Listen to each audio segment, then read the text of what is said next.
Assalamualaikum warahmatullahi wabarakatuh. Kembali lagi bersama saya, Asep Ahmad Kamaludin dari kelas C6 Manajemen dengan NPM 101201443. Dalam video kali ini, saya akan membahas tentang tugas ujian tengah semester Pendidikan Agama Islam dari pertemuan 2 sampai pertemuan 7. Marifatul Insan. Marifatul Insan mempunyai dua kata, yaitu marifat dan insan. Marifat berarti mengenal, sedangkan insan berarti manusia atau diri sendiri. Marifatul insan dapat diartikan mengenali diri sendiri.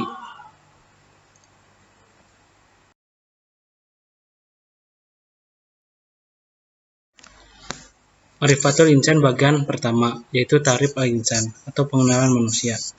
Manusia itu sendiri bisa dipahami secara bahasa bahwa manusia berasal dari kata manu, bahasa Sanskerta, dan mens, bahasa Latin, yang berarti berpikir, berakal budi, atau makhluk yang berakal budi. Jadi, dapat diartikan bahwa manusia itu adalah makhluk ciptaan Allah Subhanahu wa Ta'ala yang memiliki pikiran, yang memiliki akal, atau makhluk yang berakal budi.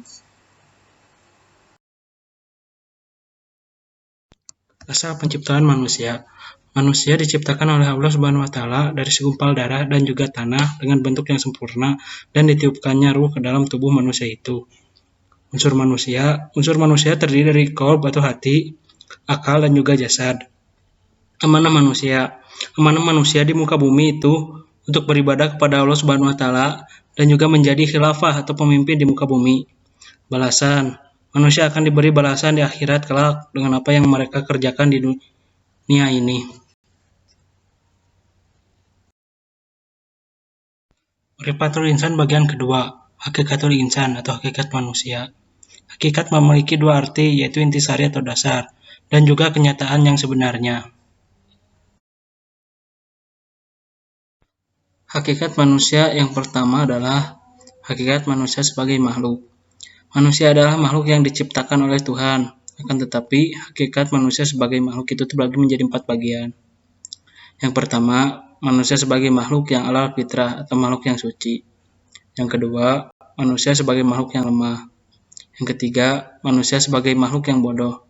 Dan yang terakhir, manusia sebagai makhluk fakir atau membutuhkan. Hakikat yang kedua yaitu manusia sebagai makhluk yang dimuliakan. Alasannya adalah Allah telah meniupkan manusia ruh ke dalam tubuhnya. Manusia yang memiliki keistimewaan dan juga telah ditundukkannya kepada manusia alam di dunia ini. Hakikat yang ketiga ialah hakikat manusia sebagai makhluk yang dibebani. Artinya, Allah Subhanahu wa Ta'ala telah membebani manusia dengan amanah yang harus dipikulnya di muka bumi ini, tak lain dan tak bukan untuk beribadah kepada Allah dan juga menjadi khilafah di muka bumi ini. Hakikat yang keempat adalah hakikat manusia sebagai makhluk yang bebas memilih. Maksudnya, Allah telah memberikan kepada manusia kebebasan untuk memilih taat kepada Allah atau ingkar kepadanya. Hakikat yang terakhir, hakikat manusia sebagai makhluk yang menerima balasan atau pertanggungjawaban. Dengan apa yang manusia perbuat di muka bumi ini, tentu semuanya pasti akan mendapatkan balasan di akhirat kelak, baik itu balasan untuk amal baiknya maupun balasan untuk amal buruknya.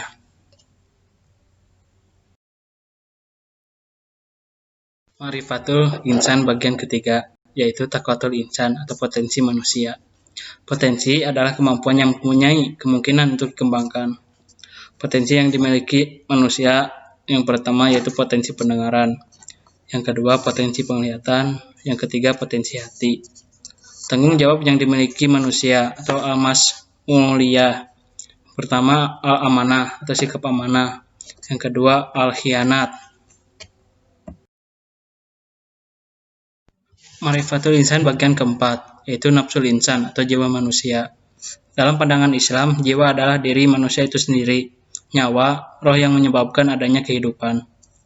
Tingkatan nafsu manusia terbagi menjadi 3 tingkatan, yaitu yang pertama, nafsul mutmainah, artinya jiwa yang telah mendapatkan ketenangan.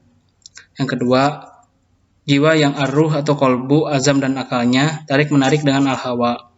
Dan yang ketiga, jiwa yang ar-ruh atau kolbu, azam dan akalnya dikendalikan oleh al-hawa. Ma'rifatul insan bagian kelima, yaitu sifatul insan atau sifat-sifat manusia. Sifat manusia dibagi menjadi dua jalan. Yang pertama jalan benar atau takwa, itu membersihkan jiwa, yang memiliki sifat banyak bersyukur, bersabar, berhati lembut, kasih sayang, suka taubat, bersikap lemah lembut, selalu bersikap jujur, terpercaya, dan akan memperoleh keberuntungan. Dan yang kedua adalah jalan salah atau fujur, yaitu mengotori jiwa, yang memiliki sifat memperturutkan sifat tergesa-gesa, berkeluh kesah, tidak mau berbuat baik, kufur, pendapat, pembatah, zalim, dan jahil.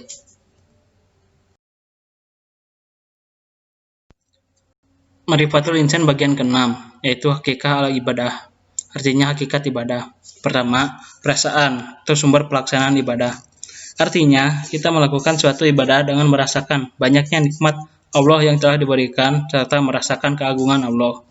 Dan yang kedua, ibadah yang dilakukan semata-mata bertujuan untuk ketundukan kita kepada Allah, kecintaan kita kepada Allah, dan bertujuan untuk menghinakan diri kita sebagai manusia bahwa tiada Tuhan yang berhak disembah selain Allah. Dan yang terakhir, dilakukan dengan penuh takut dan harapan.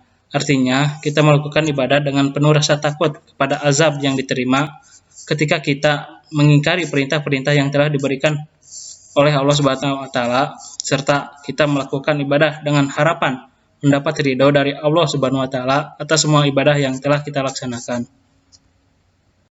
Sekian dan terima kasih atas perhatiannya. Mohon maaf bila ada salah-salah kata. Wabillahi taufik wal hidayah. Wassalamualaikum warahmatullahi wabarakatuh.